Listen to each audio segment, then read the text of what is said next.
সম্পর্কে কোরআন ও হাদিস থেকে আলোচনা করব এবং শুনব। আমাদের আজকের আলোচনার আলোচ্য বিষয় হচ্ছে ইশকে রাসূল সাল্লাল্লাহু আলাইহি ওয়াসাল্লাম ও সাহাবায়ে কেরাম রাদিয়াল্লাহু তাআলা আনহুম আজমাইন। আল্লাহ রাসূল সাল্লাল্লাহু আলাইহি ওয়াসাল্লামের প্রেম ভালোবাসা কেমন থাকা দরকার, কেমন ভালোবাসা থাকলে ইশকে রাসূল প্রেমে পাওয়া যায়। সাহাবায়ে কেরাম রাসূলুল্লাহ সাল্লাল্লাহু আলাইহি ওয়াসাল্লামকে কেমন ভালোবেসেছিলেন, ওনারা কেমন ইশকে রাসূল ছিলেন আর আমরা কেমন ইশকে রাসূল। রাসূলের আশিক তারাও ছিলেন, আমরাও কেমন। সাহাবায়ে কেরাম আর আমাদের মাঝে ঈমান ও আমলের পার্থক্য বোঝা আমাদের অবশ্যই দরকার। আল্লাহর হাবিব সাল্লাল্লাহু আলাইহি ওয়াসাল্লাম আল্লাহ তাআলার সবচেয়ে প্রিয় এবং পছন্দের একজন নবী এবং বান্দা ও রাসূল। আল্লাহ পাক রব্বুল আলামিন ওনাকে মানুষ থেকে নির্বাচন করছেন, ফেরেশতা জাতি অথবা জিন জাতি থেকে নবী নির্বাচন করেন নাই। আল্লাহ তাআলা নবীদেরকে নির্বাচন করেছেন মানব জাতি থেকে। 1,00,000 পয়গম্বর নবী ও রাসূল আল্লাহ তাআলা এই পৃথিবীতে পাঠিয়েছিলেন যুগে যুগে সকল জাতিকে সতর্কতা অবলম্বন করানোর জন্য সতর্ক বার্তা বাহক হিসাবে। আল্লাহ তাআলার সততা, আল্লাহ তাআলার ন্যায় ইনসাফ পৃথিবীতে কায়েম এবং দায়েম রাখার জন্য। সত্য অসত্য অন্যায় এগুলো মানুষের সামনে দিন এবং রাত্র এর মতো দিবালোচনে সুস্পষ্ট করে মানুষের সামনে প্রচার প্রসার করা যায়। তো যুগে যুগে নবী রাসূল এসেছিলেন। আস্তে আস্তে সর্বশেষ আমাদের নবী আখিরি পয়গম্বর নবী মুহাম্মদুর রাসূলুল্লাহ সাল্লাল্লাহু আলাইহি ওয়াসাল্লাম নবী এই পৃথিবীতে আগমন করেন হযরত আদম আলাইহিস সালাম থেকে ঈসা আলাইহিস সালাম পর্যন্ত ৬০০০ বছর পার হওয়ার পরে।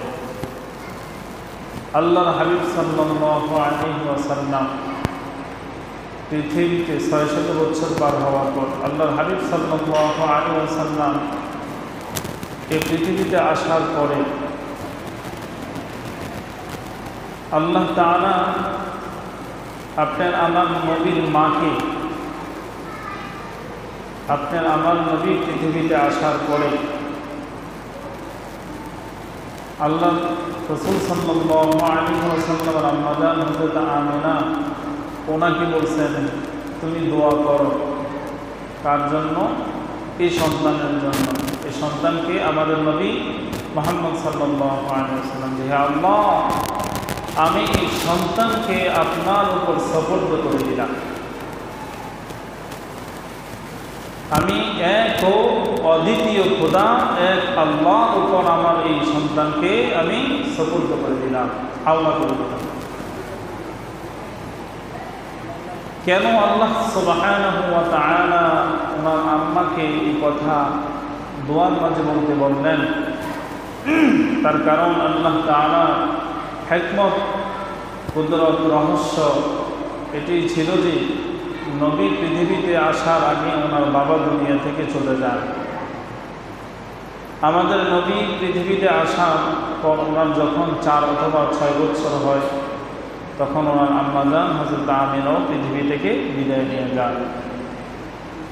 ওনার আম্মা পৃথিবী থেকে যাওয়ার পরে ওনার দাদা আব্দুল মুত্তালিব উনি আমাদের নবীর দায়িত্ব বহন করেন।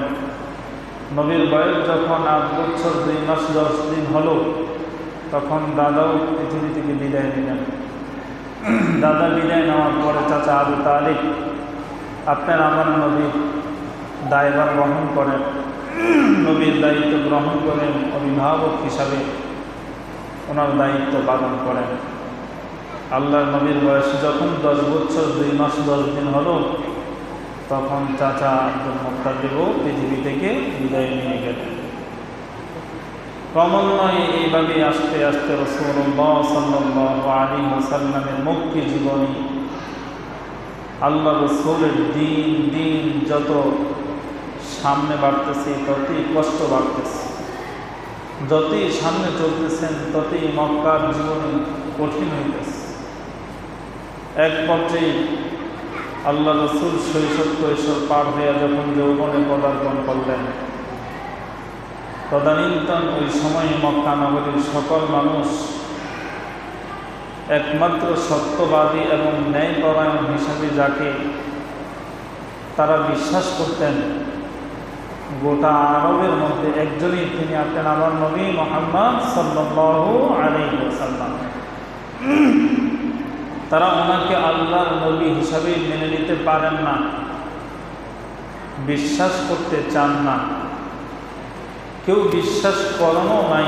কিন্তু উনি যে সত্য এবং ন্যায় একজন ব্যক্তি, এতে তাদের কোনো সন্দেহ ছিল না। সুবহানাল্লাহ, উনি একজন সত্য নবী, উনি একজন সত্য নবী, এটা তারা ভাষায় প্রকাশ করে নাই, কিন্তু তারা জানতেন। কিন্তু এই সত্য যদি তারা প্রকাশ করেন, ওই সময়ে তাদের ক্ষমতা, ওই সময়ে তাদের প্রভাব প্রতিপত্তি এগুলো থাকবে না, তাদের রাজত্ব থাকবে না, ক্ষমতা থাকবে না, দাপট থাকবে না। এক আল্লাহর গোলামি তারা করতে হবে, এক আল্লাহর কুদরতি পায়ে সেজদা দিতে হবে, এক আল্লাহকেই তাদের মালিক প্রভু হিসাবে গ্রহণ করে নিতে হবে। এটা তারা পছন্দ করতো না। কেন? যুগ যুগ ধরে কেউ অগ্নি পূজক ছিল, কেউ মূর্তি পূজক ছিল, কেউ গাছ পূজা করত। এক একজন এক এক জিনিসকে নিজ দেবতার খোদা বানায়া নিজের মন মতো করে ধর্ম পালন করত। এতে করে তারা এক আল্লাহ সর্বসত্য, সবচেয়ে বড় ক্ষমতাধর মালিক, তিনি আপনার আমার মালিক, কুল কায়নাতের মালিক, আপনার আমার স্রষ্টা, দুনিয়া ও আখিরাত উভয় জাহানের মালিক আল্লাহ সুবহানাহু ওয়া তাআলা, ওনাকেও তারা বিশ্বাস করেন না। বিশ্বাস যদিও তাদের ভিতরে আসে, সেটা তারা প্রকাশ করেন না, অর্থাৎ ঈমান তারা আনেন না। কিন্তু তারাও এই জিনিসটা ভিতরে ভিতরে অনুভব করত। তা যা মুহাম্মদ সাল্লাল্লাহু আলাইহি ওয়াসাল্লাম বলেন, কোনটি তো নিজের থেকে বানায়া বলেন না, কোনটি তো উনি নিজের মন গড়া মতো বলেন না। এমন কি আশ্চর্য কথা, যে কথা শুনলে চুম্বকের মতো মানুষের হৃদয় তার দিকে টেনে নেয়। এমন কি কথা, যে কথা বললেই মানুষ তার এক খোদা, এক আল্লাহ, অদ্বিতীয় মহাশক্তিধর প্রভু, তার স্রষ্টা, তার সৃজনকারী, তার দিকে তার দিল টানে। মনে হয় যে এমনভাবে বর্ণনা করছে তার খোদা আমাদের সামনে দাঁড়িয়ে আছে। সুবহানাল্লাহ। যখন সে কথা বলে, চেহারা যেমন সুন্দর, কথাও তো তার তেমন সুন্দর। কেমন মায়াবী কণ্ঠ আর কথা, তার দিকে তাকাইলে মনে হয় যে হৃদয়ে আছে যত ব্যথা, সব আকুলতা, বেকুলতা, হতাশা, দুর্দশা, দুঃখ সব দূর হচ্ছে। আর এই অন্তরে শুধুমাত্র রবের পক্ষ থেকে হেদায়েতের বাতাস, রহমত প্রবাহিত হচ্ছেই হচ্ছে। সুবহানাল্লাহ। যে এখানে আসে সেই যে এখানে আটকে যায়, যে এখানে আসে সেই তো আল্লাহর উপর বিশ্বাসী হয়ে যায়। যে এখানে আসে নবী মুহাম্মদ সাল্লাল্লাহু আলাইহি ওয়াসাল্লামের উম্মত হিসাবে কালেমা পড়ে মুসলিম হয়ে যায়।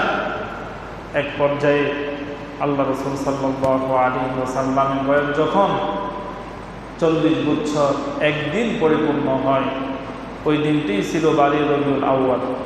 কোনো কোনো বর্ণনায় আসে 10ই মুহররম, এক একজন এক এক বর্ণনায় এক এক ধরনের বলছেন। তো মুখ্য উদ্দেশ্য এখানে 40 বছর একদিন যেদিন হলো, সেদিন আল্লাহ রাসূল সাল্লাল্লাহু আলাইহি ওয়াসাল্লাম গারে হেরা, ওই গারে সূর, যেখানে কোরআনুল কারীম সর্বপ্রথম আল্লাহর পক্ষ থেকে জিবরিল আলাইহিস সালাম আপনার আমার নবীর কাছে নিয়ে এসেছিলেন কোরআন নাজিলের পাহাড়। ওখানে আপনার আমার নবী সেই হারা গুহার মাঝে ধ্যানমগ্ন ছিলেন। জিবরিল আলাইহিস সালাম এসে বললেন, ইকরা বিসমি রাব্বিকাল্লাযী খালাক, পড়ুন আপনার রবের নামে যিনি আপনাকে সৃজন করেছেন, সৃষ্টি করেছেন। আপনার আমার নবী তখন বললেন, আমি তো পড়তে জানি না, আমি তো পড়তে পারি না। জিবরাইল আলাইহিস সালাম আবারও বললেন, ইকরা বিসমি রাব্বিকাল্লাযী খালাক, পড়ুন আপনার সেই রবের নামে যিনি আপনাকে সৃষ্টি করেছেন। আল্লাহর হাবিব সাল্লাল্লাহু আলাইহি ওয়াসাল্লাম আবারও বললেন, আমি তো পড়তে জানি না। জিবরাইল আলাইহিস সালাম আপনার আমার নবীকে ওনার সিনার সাথে জড়িয়ে ধরলেন। কিছুক্ষণ পর জিবরাইল পড়তেছেন, আমাদের নবী মুহাম্মদ সাল্লাল্লাহু আলাইহি ওয়াসাল্লাম ওনার সাথে সাথেই পড়া শুরু করছেন। সুবহানাল্লাহ। আপনার আমার নবী এতটাই আকুল বিকুল হয়ে গেছেন, জিবরাইল আলাইহিস সালাম যা বলেন তা জব্দ করার জন্য, মুখস্থ করার জন্য। আল্লাহ তাআলা বলতেছেন, ও আমার হাবিব, ও আমার বন্ধু, আপনি এত কেন হতাশা দুর্দশা মনে করতেছেন? আপনি কেন এত দুর্বল হচ্ছেন, এত টেনশন করছেন? আপনি চিন্তা করেন না, আপনি শুধু মুখটা লাগান, আর বাকিটা সংরক্ষণ করার দায়িত্ব আমি আল্লাহ। সুবহানাল্লাহ। ইন্না নাহনু নাযালনাল কুরআন, ইন্না নাহনু নাযালনাল যিকরা ওয়া ইন্না লাহু লাহাফিজুন। একমাত্র কোরআন নাজিল আমিই করেছি এবং কোরআন সংরক্ষণ করার দায়িত্ব আমি আল্লাহই নিয়েছি। সুবহানাল্লাহ। কিন্তু আল্লাহ তাআলা এই কোরআন সংরক্ষণ করবেন কাদেরকে দিয়া? আল্লাহ তাআলার এই মাখলুককে দিয়া। একটা মানুষের ভিতরে মেমোরি নাই, একটা মানুষের ভিতরে ক্যাসেট নাই, পিতা নাই, কিন্তু এই মানুষটা কোরআনুল কারীমের ৬,২৩৬টা আয়াত কি অনর্গল, কত সুন্দরভাবে একের পর এক সুন্দর করতেছে। মনে হয় যে মালা গাধার মতো মুক্তা, মানে একটার পর একটা আসতেছে। কিন্তু এখানে কোনো রেকর্ড নাই, এখানে কোনো মেমোরি নাই, এখানে কোনো পিতা নাই। এটা কি করে সম্ভব? এটি তো খোদার কুদরত, এটি খোদার কুদরত। আল্লাহ যে মহান শক্তিধর, উনি কিছু করতে চাইলে ওনার কোনো জিনিসের মুখাপেক্ষী হওয়া দরকার নেই, কিন্তু আমাদের মুখাপেক্ষী হওয়া দরকার। আমরা তার অনুগত বান্দা, আমরা তার দাস, আমরা তার মুখাপেক্ষী। তাকে ছাড়া আমরা কিছুই করতে পারি না, উনি আমাদেরকে ছাড়া সব করতে পারে। এটি হলো তার প্রমাণ। উনি আমাদেরকে ছাড়া সব করতে পারেন, কিন্তু আমরা ওনাকে ছাড়া কোনো কিছুই করা সম্ভব না। কেন? উনি আমাদের খালেক, উনি আমাদের মালিক, উনি আমাদের সকল জিনিসের একমাত্র ভালো মন্দ যা আমাদের জন্য প্রয়োজন, তাই উনি সবচেয়ে ভালো বুঝেন। ওনার চাইতে বেশি ভালো আমরা কেউ জানি না, বুঝিও না। অতএব আমার জীবনে যখন যাই আসে, ভালো হোক আর মন্দ হোক, আমি হাসি মুখে অন্তর থেকে কথা বলি আলহামদুলিল্লাহ। আল্লাহ যে হালতে আমাকে রেখেছেন, আমি পবিত্র খোদার প্রশংসা করছি। হ্যাঁ, আমি ভালোই আছি, আমি ভালোই আছি, আলহামদুলিল্লাহ। এই জন্য আল্লাহর হাবিব সাল্লাল্লাহু আলাইহি ওয়াসাল্লাম পৃথিবীতে আসার পরে যখন কোরআন নাযিল হলো, নবুয়ত প্রাপ্ত হলেন, ইসলামের প্রাথমিক যুগে আল্লাহর হাবিব সাল্লাল্লাহু আলাইহি ওয়াসাল্লাম ইসলামের দাওয়াত গোপনে গোপনে দিতেন। কিভাবে দিতেন? গোপনে গোপনে দিতেন, প্রকাশ্যে দিতেন না। আল্লাহ নিষেধ করছেন প্রকাশ্যে ইসলামের দাওয়াত এখন দিয়েন না, আপনি গোপনে গোপনে দেন। কেন? এখন মুশরিক কুফফার এদের বেশি সংখ্যা, এখন তারা যে কোনোভাবেই যে কোনো সময় অনাকাঙ্ক্ষিত হামলা করতে পারে। আপনি এত হট্টগোল করার কোনো প্রয়োজন নাই। যারা শুনলে মানতে পারে, আপনার দিলে টানে, এমন মানুষদেরকে গোপনে গোপনে দাওয়াত দেন। একদিন দেখবেন হয়ে যাবে ইনশাআল্লাহ। আল্লাহর হাবিব সাল্লাল্লাহু আলাইহি ওয়াসাল্লাম দীর্ঘদিন ধরে ইসলামের দাওয়াত দিয়ে যাচ্ছেন। একদিন আপনার আমার নবী একটা গাছের সাথে মাথাটা এইভাবে টেক লাগায়া হেলান দিয়ে কি জানি চিন্তায় বিবর হয়ে আছেন। হযরত জিবরাইল আমিন এসে আল্লাহর হাবিবকে সালাম দিয়ে বললেন, ওগো আল্লাহর নবী, ওগো আল্লাহর হাবিব, কি জানি আপনি পেরেশানি করতেছেন, কি হতাশা আপনার মাঝে দেখা দিয়েছে, বলেন নবী, তা আমি দূর করে দিব।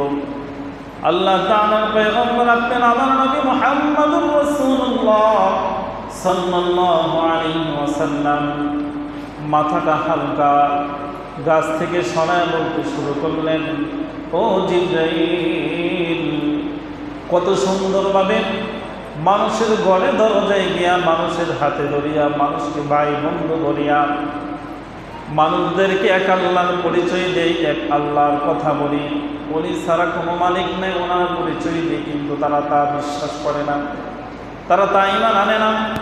আমি যে আল্লাহর প্রিয় একজন সত্য পয়গম্বর, তাও তারা মেনে নিতে পারে না। এখন আমি চিন্তা করি, আল্লাহ যে আমাকে পৃথিবীতে পাঠাইছেন, যে দায়িত্ব আমাকে দিয়েছেন, তা তো আমি পরিপূর্ণভাবে পালন করতে পারছি না। আমি আল্লাহর কাছে কি জবাব দিব? এই জন্যই আমি টেনশন করছি।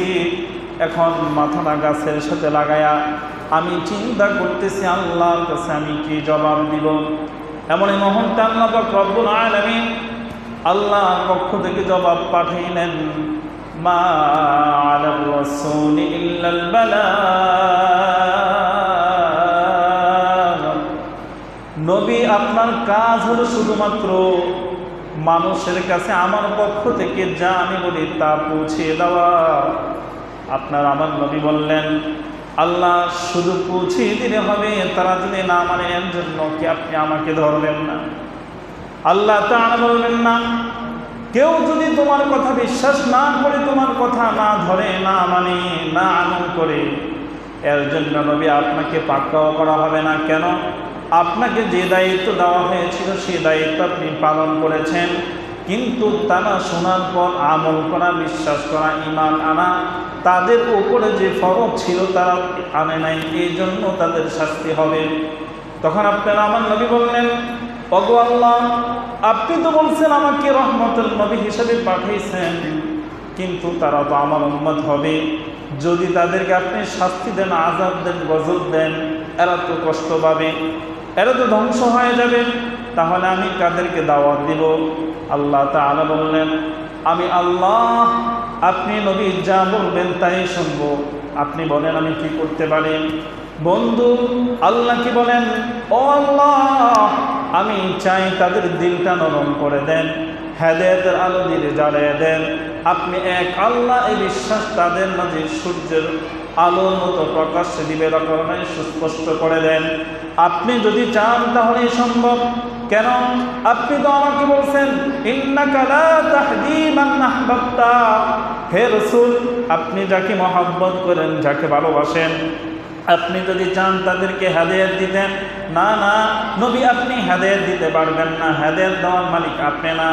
ওয়ালাকিন্নাল্লাহা ইয়াহদি মান ইয়াশা। বরং আমি আল্লাহ যাকে চাইবো তাকে আমি আল্লাহ হেদায়েত দিয়ে দিব। অতএব আমি নবী তো জানি আমার হেদায়েত দেওয়ার মতো কোনো শক্তি নাই, হেদায়েত তো আপনি দিবেন। আপনি যদি চান, এই কথা তো বলছেন, ওয়ালাউ শাআ লাহাদাকুম আজমাইন। গোটা পৃথিবীর মানুষকে একসাথে আপনি ঈমান দান করতে পারেন, তাহলে সব ক্ষমতা আপনার কাছে। আমাকে যেহেতু বার্তাবাহক হিসেবে পাঠিয়েছেন, আমি আমার দাওয়াত দেই, তবে আপনার কাছে অনুরোধ, আমার উম্মতদেরকে আযাব দিয়ে ধ্বংস করেন না। সুবহানাল্লাহ। এখনো ঈমান আনে নাই, আল্লাহকেও বিশ্বাস করে না, উনি যে নবী ওনাকেও বিশ্বাস করে না, কিন্তু এরপরও আল্লাহ যে বলছে আযাব দিয়ে তাদেরকে ধ্বংস করবেন, পানিশমেন্ট করবেন তাদেরকে, এটাও নবী মাইনা নিতে পারেন না। চিন্তা করেন কি পরিমাণ ভালোবাসা, কি পরিমাণ দরদ, কি পরিমাণ মহব্বত উম্মতের প্রতি ওনার। সুবহান। এরপরে আল্লাহ রাসূল সাল্লাল্লাহু আলাইহি ওয়াসাল্লাম এই মক্কি জীবনে আস্তে আস্তে আস্তে যখন আরেকটু বড় হতে লাগলেন, এরপরে এক পর্যায়ে প্রকাশ্যে যখন আল্লাহ হাবিব সাল্লাল্লাহু আলাইহি ওয়াসাল্লাম দ্বীনের দাওয়াত দেওয়া শুরু করলেন, তখন বিভিন্ন দিক থেকে কাফের, কুফফার, মুশরিক এরা আপনার আমার নবী সাল্লাল্লাহু আলাইহি ওয়াসাল্লামকে নিয়ে কটূক্তি করা শুরু করলো।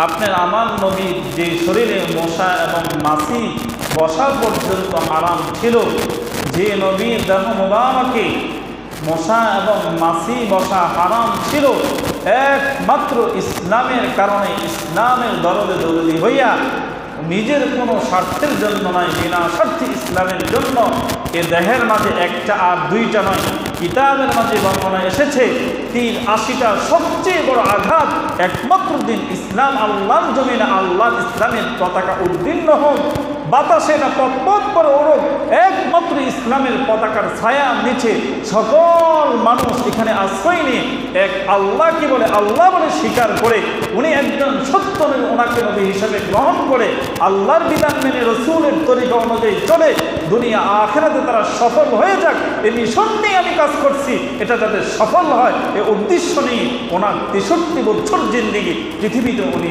কাটিয়ে গেছেন। আপনার আমার নবী যখন দেখলেন চতুর্দিক থেকে ওনার শুধু শত্রু আর শত্রু, শত্রু আর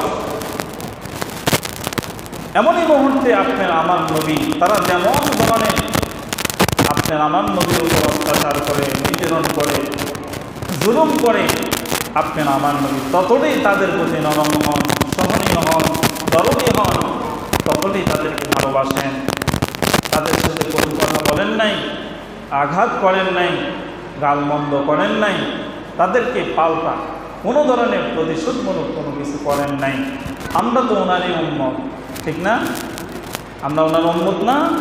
তাহলে একটু পরীক্ষা করে দেখেন তো বাস্তব প্রেক্ষাপট অনুযায়ী আপনার ব্যবহার নবীর ব্যবহার, আপনার চলা নবীর চলা, আপনার কথা নবীর কথা, আপনার দরদ নবীর দরদ, আপনার আদান প্রদান নবীর আদান প্রদান, আপনার লেনদেন নবীর লেনদেন, আপনার নামাজ রাসূলুল্লাহ সাল্লাল্লাহু আলাইহি ওয়াসাল্লামের নামাজ, আপনার আমার চলার পথ রাসূলের চলার পথ, আপনার আমার পৃথিবীতে যেভাবে জীবন যাপন করা একমাত্র অনুকরণীয়, যাকে আদর্শ এবং মডেল হিসাবে মেনে নেওয়া দরকার ছিল, একমাত্রই আপনার আমার নেতা নবী মুহাম্মদুর রাসূলুল্লাহ সাল্লাল্লাহু আলাইহি ওয়াসাল্লাম। আপনার আমার সবচেয়ে সেরা নেতা হলেন এই নবী। এই নবীর আদর্শ আপনার আমার জীবন ধন্য করবে। কিন্তু কোথাও আপনার আমার জীবনে নবীর আদর্শ আছে? নাই, কোথাও আদর্শ নাই। কিন্তু আমরা বলি আমি আশিকে রসুল, আমি আশিকে রসুল, আমি আশিকে রসুল। কথাগুলো আমি বাস্তব বোঝানোর জন্য চেষ্টা করতেছি। মেহরবানি করে কেউ রাগ করবেন না, ভুল কেউ বুঝবেন না। আল্লাহর হাবিব সাল্লাল্লাহু আলাইহি ওয়াসাল্লাম, ওনাকে ভালোবাসা তার মাপকাঠিটা, আল্লাহ রসুল সাল্লাল্লাহু আলাইহি ওয়াসাল্লামের আদর্শ মেনে চলা তার মাপকাঠিটা, আর সাহাবেই কারাম হুবহু সেই মাপকাঠি পরিপূর্ণ করে গেছেন। কিন্তু আমরা পারি নাই, বাকি পারবো কিনা জানা নাই, জানা নাই। সাহাবেই কারাম রিদওয়ানুল্লাহ তাআলা আলাইহিম আজমাইন, আদনা থেকে আদনা একদম ছোট রসুলের যে সাহাবি, ওই সাহাবির মান কেমন? একদিন জগৎ ছাড়া বিশ্ববিখ্যাত অলি, নাম কি? অলির পাগলে নাম পেতে পারে না, দেখছেন? বিশ্ববিখ্যাত অলি, ওনার নাম কি? হযরত আব্দুল কাদির জিলানী রহমতুল্লাহি আলাইহি। ওনাকে একদিন ওনার এক মুরিদ জিজ্ঞাসা করছে, ও বলুন সাহেব আব্দুল কাদির জিলানী রহমতুল্লাহি আলাইহি, বলুন তো দেখি আপনার শান এবং মান সম্মান বেশি নাকি আল্লাহ রসুলের সাহাবীর মান সম্মান বেশি? হযরত আব্দুল কাদির জিলানী রহমতুল্লাহি আলাইহি বড় চমৎকার করে তার উত্তর দিয়েছেন। আব্দুল কাদির জিলানী রহমতুল্লাহি আলাইহি ওনার জীবন বৃত্তান্ত সম্পর্কে ছোট একটা কিতাব আছে। কিতাবের মধ্যে এই কথাটা উনি লিখেছেন, আমি আমার মুরিদকে উত্তর দিয়েছিলাম, হে আমার মুরিদ ভালো করে শোনো, আল্লাহর নবীর সাহাবীর সমমান হওয়া, তার সম্মানের সমমান হওয়া তো দূরের কথা, আল্লাহ রাসূলের সবচেয়ে ছোট একজন সাহাবী, যে ঘোড়ার উপর আরোহণ করে যুদ্ধের ময়দানে ছোটাছুটি করেছিল, গুনাহ দৌড়াদৌড়ি করার কারণে, ছোটাছুটি করার কারণে ঘোড়ার পায়ের পদ আঘাতে যে ধুলাবালি উড়েছিল, উড়ন্ত সেই ধুলাবালিগুলো যদি এক পাল্লায় দেওয়া হয়, আর আমার মতো একজন আর দুইজন নয়, লক্ষ কোটি আব্দুল কাদের জিলানী যদি ওই আরেক পাল্লায় দেওয়া হয়, আল্লাহ রাসূলের সবচেয়ে ছোট একজন সাহাবীর সমপরিমাণ কখনো হবে না। সুবহানাল্লাহ। চিন্তা করছেন কার কথা? বড় পীর আব্দুল কাদের জিলানী রাহমাতুল্লাহি আলাইহি, ওনার কথা। উনি একজন বড় পীর, বড় একজন আধ্যাত্মিক সাধক ছিলেন, অন্তরের চিকিৎসক ছিলেন। উনি যদি এই কথা বলেন, আপনি আমি কি বলবো? কি বলবেন? নামাজ না পড়লে কি রাসূলের প্রেম ভালোবাসা কি নাই? কি কোন হুজুর? দাড়ি টুপি না থাকলে কি রাসূলের প্রেম ভালোবাসা নাই? কি কোন হুজুর? এগুলো হলো আমাদের মন গড়া কথা, গোড়ামি কথা। নিজের গায়ে শক্তি আছে, বল আছে, তাই নিজের যা মন চায় তাই বলি, কিন্তু কোরআন ও হাদিস সম্মত কোনো কথা নয়। আমি যা বলি আল্লাহ এবং তার রাসূল মোতাবেক কথাগুলো ঠিক আছে কিনা, এর জন্য কিন্তু আল্লাহর কাছে জবাব দিতে হবে। কেন? আমি যা কথা বলি প্রত্যেকটা কথাই আল্লাহ রেকর্ড করেন।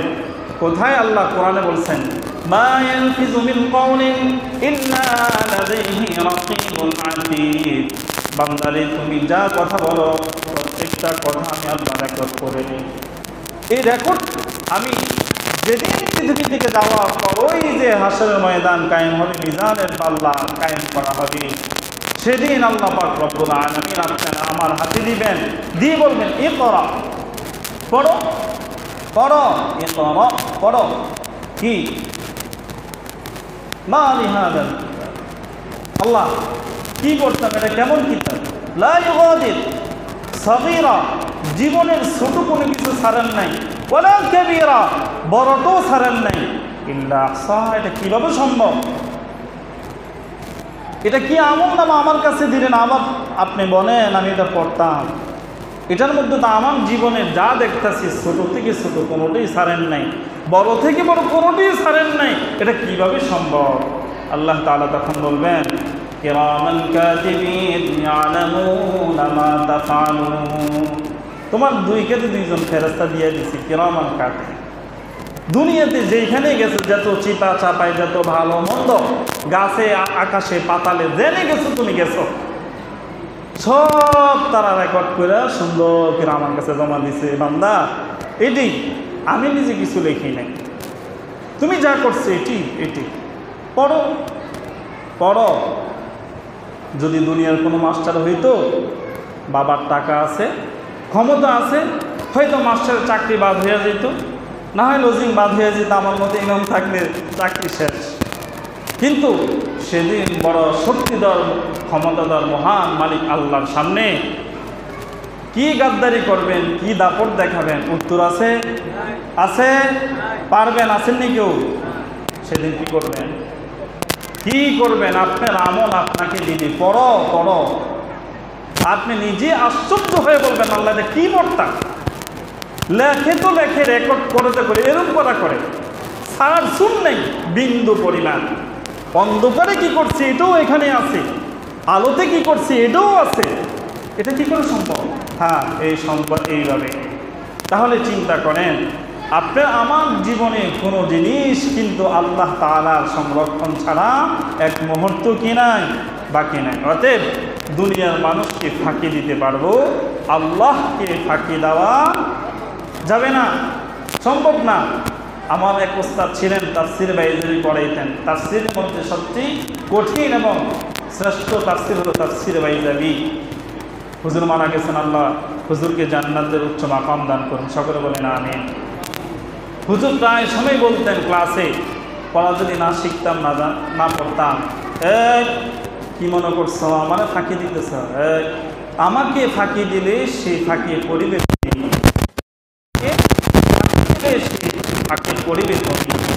আল্লাহকে ফাঁকি দিতে গেলে সেই ফাঁকি পড়িব আমি।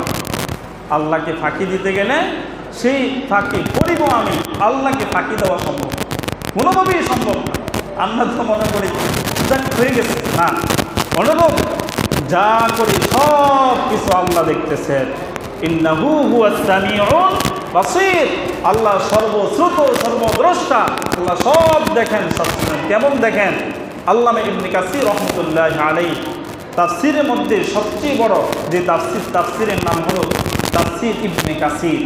এই কিতাবের মধ্যে আল্লামা ইবনে কাসির বলেন, আটলান্টিক মহাসাগরের একেবারে অতল গহীনে একটা কালো পিঁপড়া কিভাবে হাঁটতেছে, কিভাবে নড়তেছে, কিভাবে চড়তেছে, ওই আরশ মহল্লা থেকে স্বয়ং তোমার আমার রব তা সুস্পষ্ট দেখতে পান। সুবহানাল্লাহ।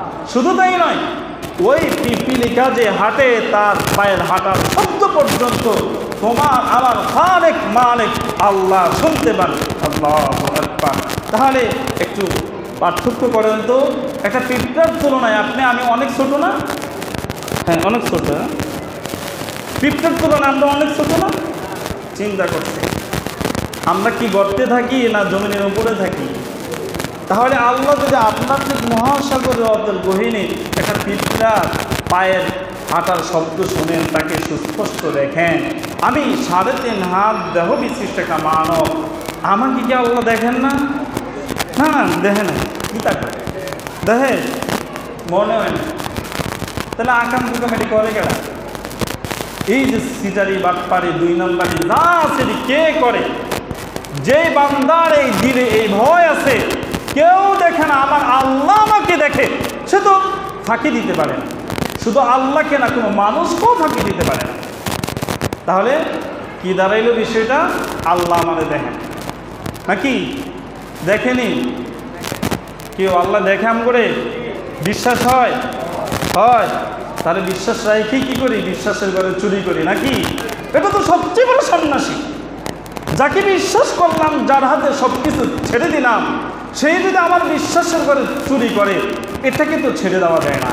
আল্লাহ বলছেন, হ্যাঁ ছাড় দিয়েছে কিন্তু তোমাকে ছেড়ে দেয় নাই, ধরবো বান্দা, ধরবো, আমার হাতে তোমার রশি, ধরবো, ছাড় দিয়েছি, ছেড়ে দিই নাই।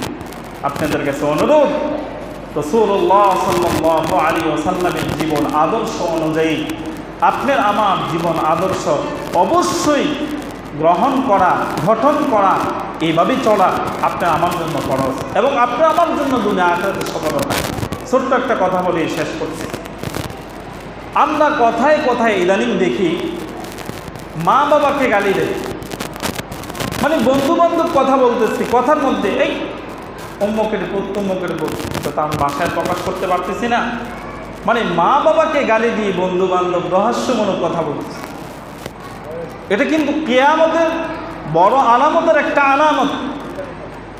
মা বাবাকে বন্ধু বান্ধব হাসির মুখে কোনো কিছু না মনে, নাথিং বিষয় মনে করে গালি গালাজ দেওয়া, আর এক বন্ধু আরেক বন্ধু এটা মেনে নেওয়া কিয়ামতের আলামতের মধ্যে কি একটা বড় আলামত। আশ্চর্য বিষয়, আমি আপনার বাড়িতে চাকর, আমি আপনার দোকানের চাকর, আমি আপনার প্রতিষ্ঠানের চাকর, কিন্তু আমার মা বাবার ইজ্জত কিন্তু আপনার কাছে আমি বিক্রি করি নাই।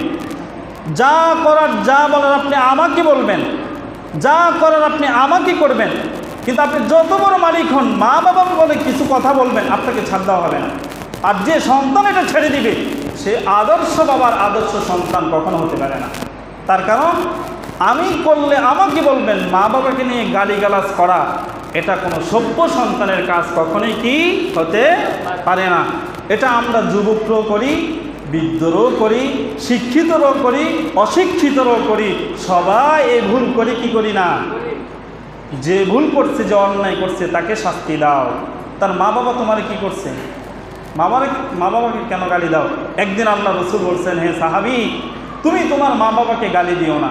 সাহাবীদের আশ্চর্য হয়ে গেলেন, ইয়া রাসূলুল্লাহ, এটা কি করে সম্ভব? সন্তান কি মা বাবাকে গালি দিতে পারে? আল্লাহ রাসূল বলেন, হ্যাঁ সম্ভব। কিভাবে? তুমি এক সময় একজনের মা বাবাকে গালি দিলা, তুমি যখন গালি দিবা সে কি তোমার মা বাবাকে ছেড়ে দিবে? সেও তো তোমার মা বাবাকে গালি দিবে। তার মানে তুমি তাকে গালি দেওয়া, সে তোমার মা বাবাকে গালি দেওয়া, তার মানে তুমি নিজেই গালি দেওয়া। কেন? তোমার কারণেই তো তোমার মা বাবাকে গালি দিল। এজন্য এই রসুলের একটা আদর্শ, কিয়ামতের একটা বড় আলামত হলো পৃথিবী থেকে মা বাবার ইজ্জত সম্মান সন্তানের কাছে মানহানির মতো হয়ে যাওয়া, নাথিং বিষয় হয়ে যাওয়া। বর্তমান সময়ে মা বাবার ইজ্জত সম্মান সন্তানের কাছে কিছু আসে যায় না। যে যা মনে চায় তাই করুক, এতে কি, আমার বাবার কিছু আমার কি। কিছুদিন পরে তার যে জুতা দিয়ে পিটবে এটা তার খবর নাই। বাবা আমার বড় ছায়া বড় বট গাছ, এটা যাওয়ার পরে বুঝবা এটা কি জিনিস। এটা যতদিন আছে ততদিন বুঝবা না, যত বালা মুসিবত এটারে ধরে, কিন্তু এটা যাওয়ার পরে তোমারে ধরবো, এটা যাওয়ার পরে তোমারে ধরবো। এটা বুঝবা না যতদিন এই গাছ আছে, যেদিন যাবে সেদিন বুঝবা, আর বুঝে কাম হইব হবে। এই জন্য আল্লাহ পাক রব্বুল আলামিন আমাদেরকে আছে মা বাবার ইজ্জত সম্মান অটুট রেখে ভক্তি শ্রদ্ধা করে আল্লাহ এবং তার রাসূলের আদর্শ অনুযায়ী জীবন গঠন করে এই পৃথিবীতে সুন্দরভাবে চলে সর্বশেষ ঈমানে হানতে যাওয়ার তৌফিক দেন বলেন আমিন। ওয়া আখির দাওয়ানা